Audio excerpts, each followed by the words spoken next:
আজকের এই fast paced দুনিয়ায় একসাথে অনেকগুলো কাজ করতে পারাকে মাল্টিটাস্কিংকে একটা বিশাল বড় গুণ বলে মনে করা হয়। আমাদের সবারই একটা ধারণা আছে যে যে যত বেশি মাল্টিটাস্কিং করতে পারে সে ততটাই স্মার্ট আর প্রোডাক্টিভ। একবার ভাবুন তো, মিটিং করতে করতে ইমেলের রিপ্লাই দেওয়া বা ফোনে কথা বলতে বলতে প্রেজেন্টেশন রেডি করা, এগুলো তো আমাদের প্রায় রোজকার জীবনের অংশ হয়ে গেছে। মনে হয় যেন এটা একটা আধুনিক সুপার পাওয়ার, তাই না? কিন্তু আসল সত্যিটা হলো, বিজ্ঞান আমাদের এই ধারণাকে একেবারে ভুল প্রমাণ করে দিয়েছে। মাল্টিটাস্কিং আসলে কোনো সুপার পাওয়ার তো নাই, বরং এটা একটা মিথ যা আমাদের অজান্তেই মস্তিষ্কের ক্ষমতাকে কমিয়ে দিচ্ছে। চলুন এই ব্যাপারটা নিয়েই আজ গভীরে যাওয়া যাক। সবার আগে আমাদের এটা বুঝতে হবে যে যখন আমরা ভাবি আমরা মাল্টিটাস্কিং করছি, তখন আমাদের ব্রেনের ভেতরে ঠিক কি চলে। দেখুন, আমাদের মস্তিষ্ক কিন্তু একসাথে দুটো জটিল কাজ করার জন্য তৈরিই হয়নি। এটা একবারে একটা মাত্র কাজে মনোযোগ দিতে পারে। যখন আমরা অনেকগুলো কাজ একসাথে করার চেষ্টা করি, তখন ব্রেন আসলে কনটেক্সট সুইচিং করে। মানে কি? মানে হলো একটা কাজ থামিয়ে খুব দ্রুত আরেকটা কাজ শুরু করে, আবার আগেরটায় ফিরে আসে। এখন সবচেয়ে গুরুত্বপূর্ণ বিষয়টা হলো, আমরা যা ভাবি আর বাস্তবে যা হয় তার মধ্যে একটা বিরাট পার্থক্য আছে। আমরা ভাবছি আমাদের ব্রেন দুটো কাজ একসাথে প্রসেস করছে, কিন্তু সত্যিটা হলো এটা শুধু খুব দ্রুত এক কাজ থেকে অন্য কাজে লাফিয়ে যাচ্ছে। আর প্রতিবার এই মনোযোগ বদলানোর জন্য আমাদের মস্তিষ্ককে একটা মানসিক মূল্য দিতে হয়, যা ব্রেনের জন্য খুবই ক্লান্তিকর আর অকার্যকর একটা প্রক্রিয়া। এই যে ঘন ঘন কাজ বদলানো, এর জন্য আমাদের মস্তিষ্ককে যে কি পরিমাণ মাশুল গুনতে হয় সেটা শুনলে হয়তো আপনি অবাকই হবেন। চলুন কিছু সত্যিকারের ডেটা দেখা যাক।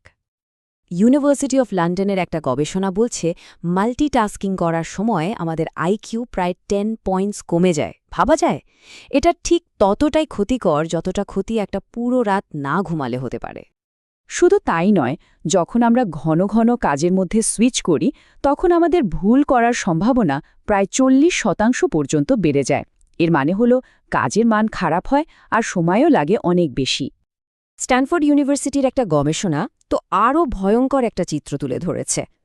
যারা নিজেদের মাল্টিটাস্কিংয়ে খুব দক্ষ বলে মনে করেন, মজার ব্যাপার হলো তারাই আসলে এক কাজ থেকে অন্য কাজে মনোযোগ সরাতে সবচেয়ে বেশি অদক্ষ।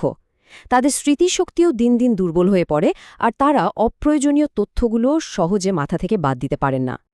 এর শারীরিক প্রভাবও কিন্তু কম নয়। মাল্টিটাস্কিং করার সময় আমাদের মস্তিষ্কে কর্টিসল স্ট্রেস হরমোনের পরিমাণ বেড়ে যায়। এর ফলে আমরা সারাক্ষণ একটা মানসিক চাপের মধ্যে থাকি, খিটখিটে হয়ে পড়ি এবং দিনের শেষে প্রচণ্ড ক্লান্ত লাগে। এখন প্রশ্ন আসতেই পারে যে মাল্টিটাস্কিং যদি এতই ক্ষতিকর হয়, তাহলে আমরা কেন বারবার এটা করি? কেন এই অভ্যাসটা ছাড়া এত কঠিন মনে হয়? এর উত্তরটা লুকিয়ে আছে আমাদের ব্রেনের একটা কেমিক্যালের মধ্যে, যার নাম ডোপামিন। যখনই আমরা নতুন কোনো নোটিফিকেশন দেখি বা এক কাজ থেকে আরেক কাজে যাই, আমাদের মস্তিষ্ক অল্প পরিমাণে ডোপামিন রিলিজ করে। এটা আমাদের একটা সাময়িক ভালো লাগার অনুভূতি দেয়, একটা নকল সাফল্যের অনুভূতি।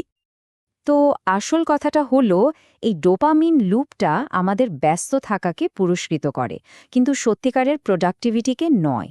আমাদের মনে হয় আমরা অনেক কাজ করছি, কিন্তু দিন শেষে দেখা যায় কোনো কাজই ঠিকঠাকভাবে শেষ হয়নি। আমরা আসলে ব্যস্ত থাকার একটা নেশায় আসক্ত হয়ে পড়ি। তবে ভালো খবর হলো, এই অভ্যাস থেকে বেরিয়ে আসা কিন্তু সম্ভব। এই ফাঁদ থেকে বেরিয়ে এসে আমরা আমাদের গভীর মনোযোগ বা ডিপ ফোকাস আবার ফিরিয়ে আনতে পারি। এখানে কয়েকটি অসাধারণ কৌশলের কথা বলা আছে, যা আমাদের ফোকাসকে আবার ধারালো করে তুলতে পারে। যেমন পোমোডোরো টেকনিক, টানা 25 মিনিট গভীর মনোযোগ দিয়ে কাজ করে ছোট্ট একটা 5 মিনিটের ব্রেক নিন। এরপর আছে ডিজিটাল ডিটক্স, কাজ করার সময় ফোন বা মনোযোগ নষ্ট করে এমন ডিভাইসগুলো চোখের আড়ালে রাখুন। আর সবশেষে দিনের একটা নির্দিষ্ট সময় বের করুন ডিপ ওয়ার্কের জন্য, যখন কোনো রকম বাধা ছাড়াই শুধু একটা জটিল কাজে ডুবে থাকা যাবে। শেষ পর্যন্ত এটাই বলার যে মাল্টিটাস্কিং কোনো সুপার পাওয়ার নয়, বরং এটা আমাদের মনোযোগ আর সৃজনশীলতা নষ্ট করার একটা ফাঁদ। জীবনে যদি সত্যি বড় কিছু করতে হয় তাহলে মনোযোগকে লেজারের মতো তীক্ষ্ণ করে তুলতে হবে। আমাদের সবারই মনে রাখা উচিত লক্ষ্যটা শুধু ব্যস্ত থাকা নয়, বরং সত্যিকারের উৎপাদনশীল হওয়া।